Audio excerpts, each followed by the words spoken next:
আপনি কিন্তু শিমুল তুলোর মতো সুন্দর। দেশের প্রখ্যাত অভিনেত্রী অপি করিম।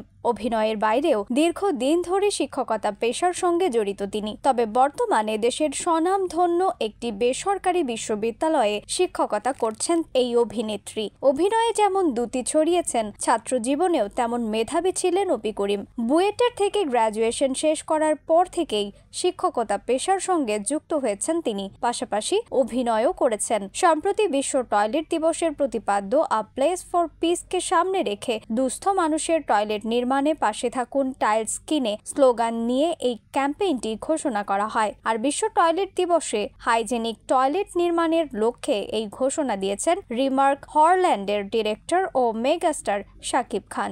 আর এই উদ্বোধনী অনুষ্ঠানে উপস্থিত ছিলেন অভিনেত্রী অপি করিম। তিনি বলেন, এখানে আমি 1 মিনিট কথা বলতে পারবো না, শিক্ষক তো, তাই আমি বেশি কথা বলি।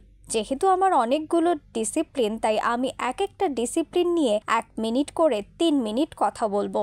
শুটিং হাউসগুলোর খারাপ অবস্থা উল্লেখ করে অভিনেত্রী বলেন, প্রথমে আসি যে এখানে আমার সব কলিগরা আছে।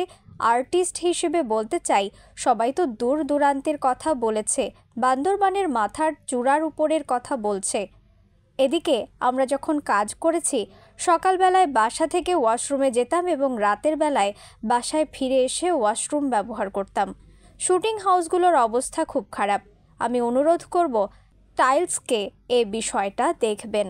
অপি করিমের ভাষ্য, বিশ্ব টয়লেট দিবসে এখানে প্রতিপাদ্য বিষয়টা খুব ভালো। আমি যেহেতু শিক্ষকতা করি, বিল্ডিং ডিজাইন হোক আর যা কিছুই হোক না কেন, আমরা প্রথমে যেটা শেখাতে চাই কিচেন এবং টয়লেটের বিষয়, বিশেষভাবে টয়লেট। কারণ একটা সুন্দর বেডরুম বানালাম, সুইচ টিপলে লাইট জ্বলে, গান হচ্ছে, পর্দা নামছে, কিন্তু সুস্থতা বা হাইজিনিকের বিষয়টা আসে টয়লেট থেকে।